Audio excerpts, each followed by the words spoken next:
Bab 2. Menerapkan distribusi frekuensi Universitas PGRI Argopuro Jember.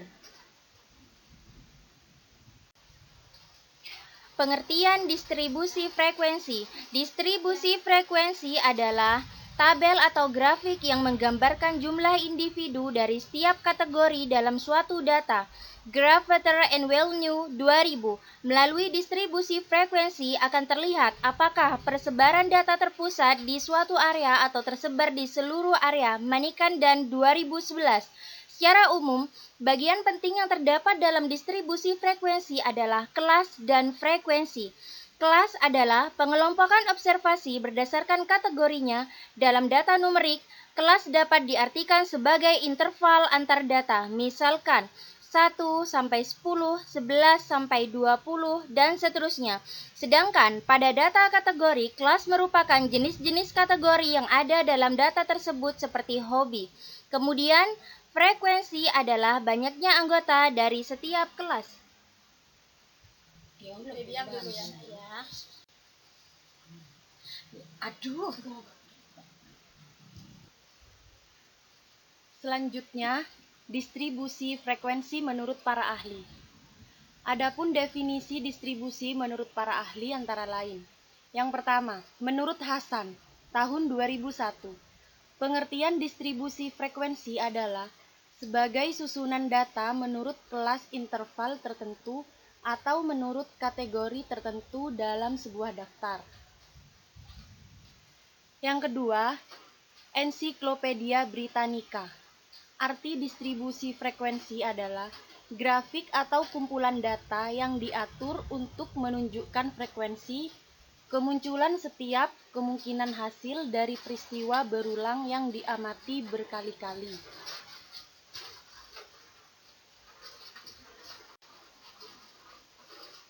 Kemudian jenis-jenis distribusi frekuensi.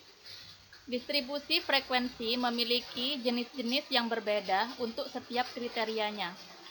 Berdasarkan kriteria tersebut, distribusi frekuensi dapat dibedakan 3 jenis, yaitu yang pertama distribusi frekuensi biasa. Distribusi frekuensi biasa ada 2 jenis, yaitu distribusi frekuensi numerik dan distribusi frekuensi peristiwa atau kategori. Kemudian yang kedua distribusi frekuensi relatif, yaitu distribusi frekuensi yang berisikan nilai-nilai hasil bagi antara frekuensi kelas dan jumlah pengamatan. Distribusi frekuensi relatif menyatakan proporsi data yang berada pada suatu kelas interval. Distribusi frekuensi relatif pada suatu kelas didapatkan dengan cara membagi frekuensi dengan total data yang ada dari pengamatan atau observasi.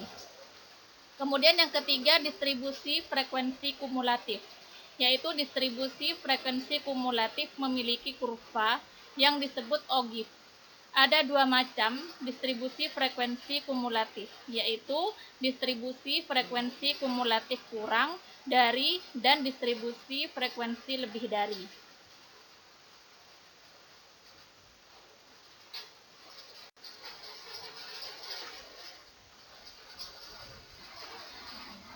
Selanjutnya adalah penyusunan distribusi frekuensi.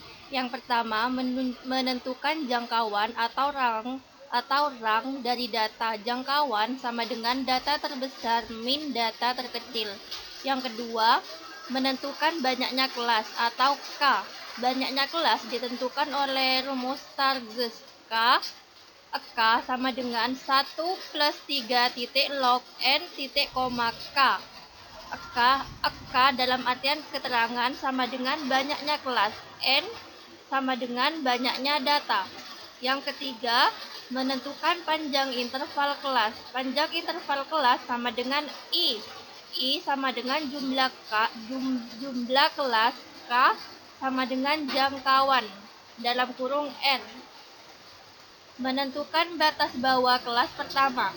Tapi bawah kelas pertama biasanya dipilih dari data terkecil atau data yang berasal dari pelebaran jangkauan atau data yang lebih kecil dari data-data terkecil, dan selisihnya harus kurang dari panjang interval kelasnya. Dan yang terakhir, menuliskan frekuensi kelas di dalam kolom di dalam kolom turus atau teli, atau kita sebut dengan sistem turus sesuai banyaknya data.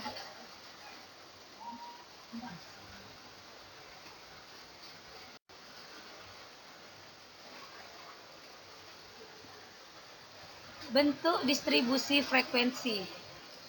Beberapa bentuk distribusi frekuensi antara lain distribusi normal. Distribusi normal juga dikenal sebagai distribusi Gaussian atau kurva Laurentien, adalah distribusi frekuensi yang paling umum. Distribusi ini simetris dengan sebagian besar nilai jatuh ke tengah dan ekor panjang ke kiri dan kanan. Ini adalah distribusi kelanjutan tanpa jelas antar nilai. Bisa dilihat ya teman-teman gambar yang ada di bawah ini.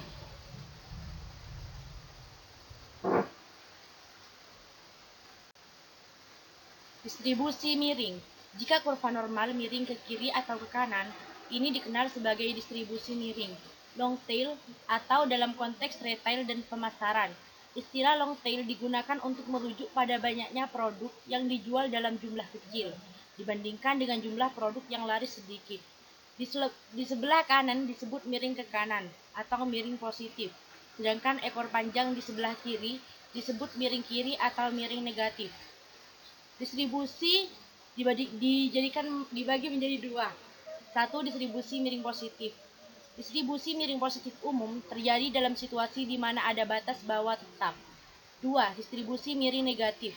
Distribusi miring negatif kurang umum terjadi, tapi masih muncul ketika atas-atas tetap atau hampir tetap sedangkan dimainkan.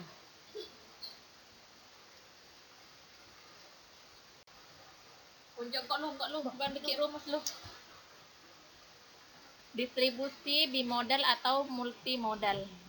Distribusi bimodal terjadi ketika dua distribusi unimodal berada dalam kelompok yang diukur. Ketika lebih dari dua puncak terjadi, ini dikenal sebagai distribusi multimodal. Bentuk distribusi ini sering terjadi ketika data yang diukur dapat dipecah menjadi dua atau lebih kelompok.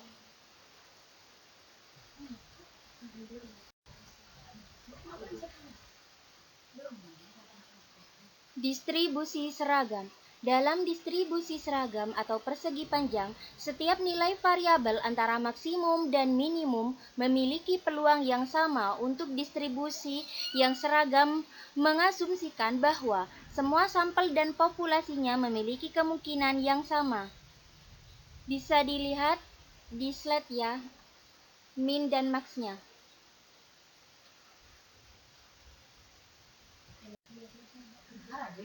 Selanjutnya ada logaritmik atau Pareto. Beberapa kumpulan data memiliki hampir semua nilai frekuensinya yang dikelompokkan ke satu sisi grafik. Bentuk distribusi frekuensi ini dikenal sebagai logaritmi. Seperti contoh gambar di bawah ini ya teman-teman. Selanjutnya part triangular segitiga. Jenis part dan distribusi frekuensi segitiga keduanya dimodelkan dari tiga nilai yang sama, yaitu minimum, maksimum, dan mode. Sementara, distribusi segitiga adalah bentuk sederhana yang dibuat menggunakan garis lurus antara masing-masing dari tiga nilai. Distribusi part mengasumsikan bahwa nilai long tail lebih jarang muncul. Bentuk distribusi frekuensi yang dihasilkan dari ketiga nilai ini kemudian digunakan untuk memperkirakan kemungkinan waktu penyelesaian. Gambarnya bisa dilihat di slide.